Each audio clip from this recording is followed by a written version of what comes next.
शिक्षा के हम पंख लगाकर छू ले अब आकाश। पढ़ लिख साक्षर हो रहे हम, जगा है मन में अब उल्लास, जगा है मन में अब उल्लास।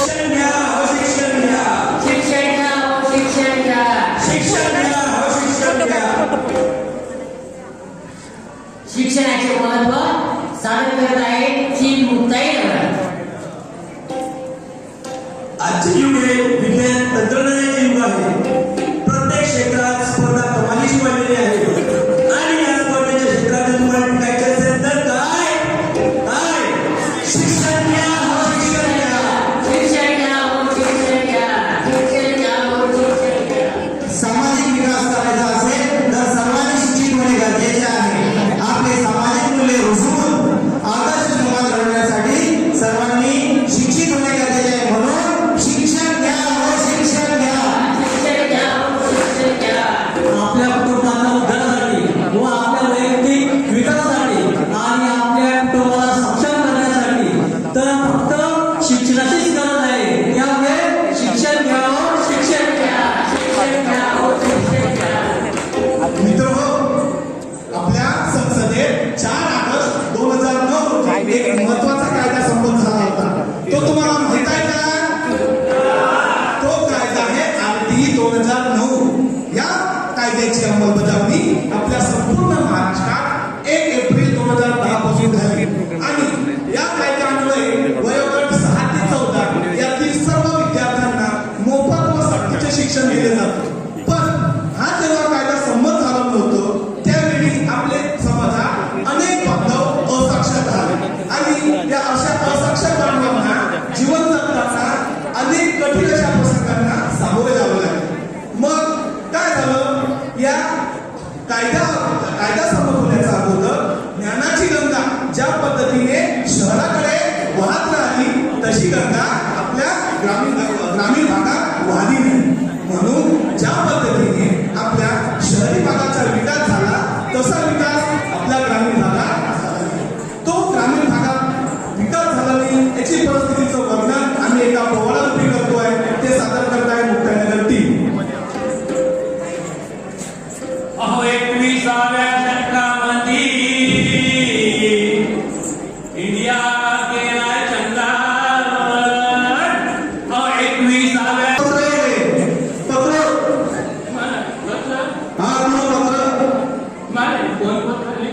काय महिना शहर महिने किंवा पोरांना इतिहास वाटत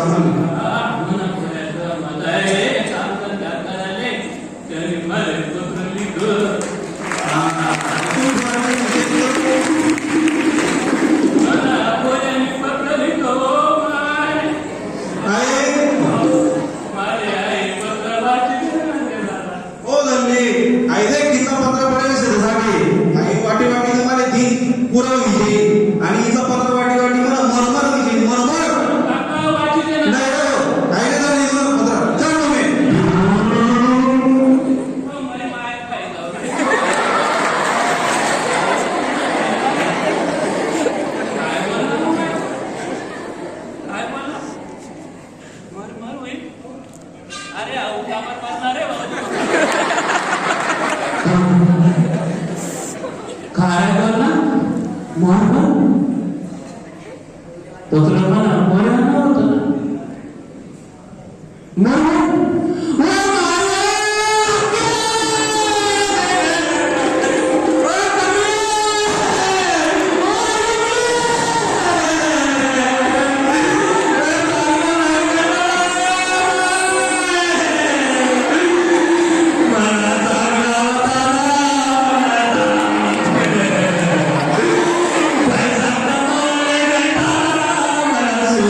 हिच्या पुरेणी गवर याने स्वतः लिहिली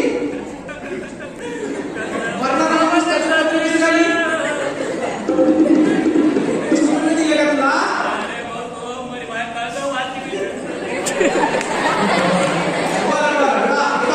मला वाचून दे.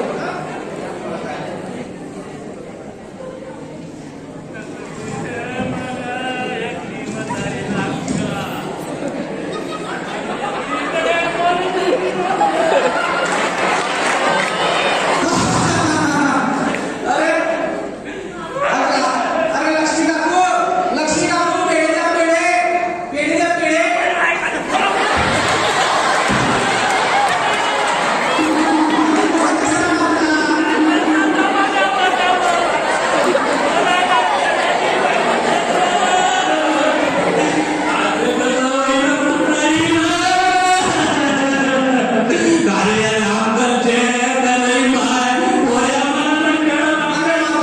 काकू माझा ऐकून तर घ्या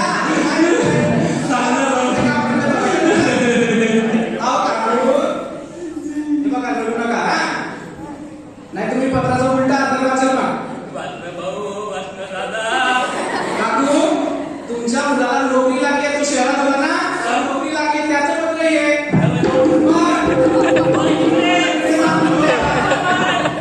मी तुम्हाला पेढे लावले तुम्ही मला लाडू दिला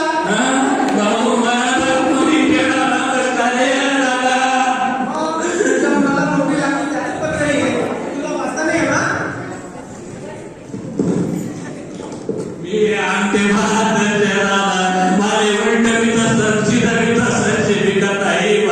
तुम्हाला कोणालाच वाचता नाही ना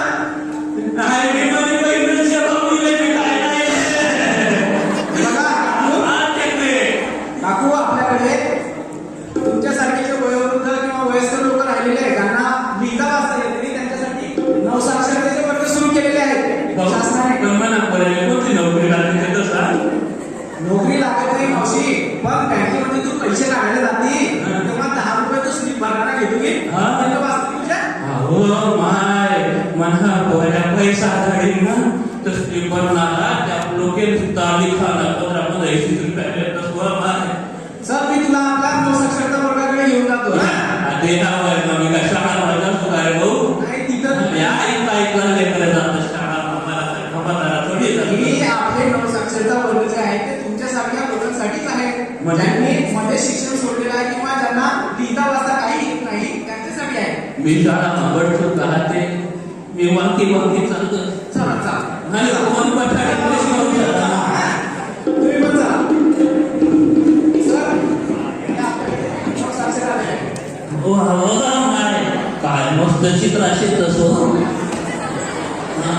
हो भाई नागोबा मी त्या काय आहे बाई काय ठेवले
बुद्धिमान वय बेटा तुम्ही कामाला टेकतो तुला चंपूल करतायस ना आई देख ना आई हा चंपूल से आई तुले सापशिडी से का नागोबा से आई पेटी से जा तुम्ही आई आई कार्डे मला कसं कोटेशन दे काय बाई कोटेशन देस त्या आता टाक हा टाक आता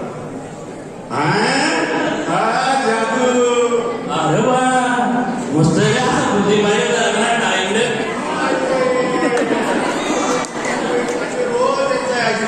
येसू म्हणजे जिंकणारे नाही सांगे हा गुरुजी काय बोलले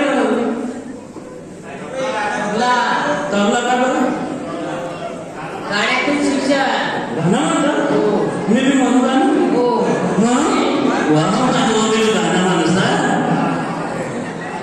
म्हातारीची दैना झाली गाठी पाठी नाही झाली म्हातारीची दैना झाली हाती पाठी नाही झाली पत्र बसण्यासाठी तिथं सकाळपासून कोण नाही जी जी रजी माझ्या राजा तुला माझ्या सरका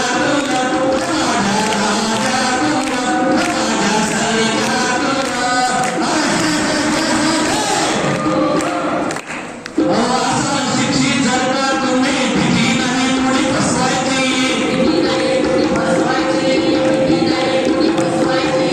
तुम्ही जेवण भेटत नाही का रे भाऊ असा शिक्षित जर का तुम्ही भीती नाही थोडी फसवायची अजून मी माहिती घ्या तुम्ही नवसाक्षर वर्गाची जी जी रजी माझ्या राजा तुला माझ्या सरका तुला माझ्या राजा तुला माझ्या सरका काय भाऊ तो वस्ती चालला काय बोलला तरी राहिली तू म्हणे हा किती गाणं म्हणतो जरा तुम्हाला शाळा गाणं मध्ये जाऊ ना माझ्या मागे बोलता या शिक्षणासाठी घेऊ सकल पाठी या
शिक्षा के हम पंख लगाकर झूले अब आकाश पढ़ लिख साक्षर हो रहे हम जगा है मन में अब उल्लास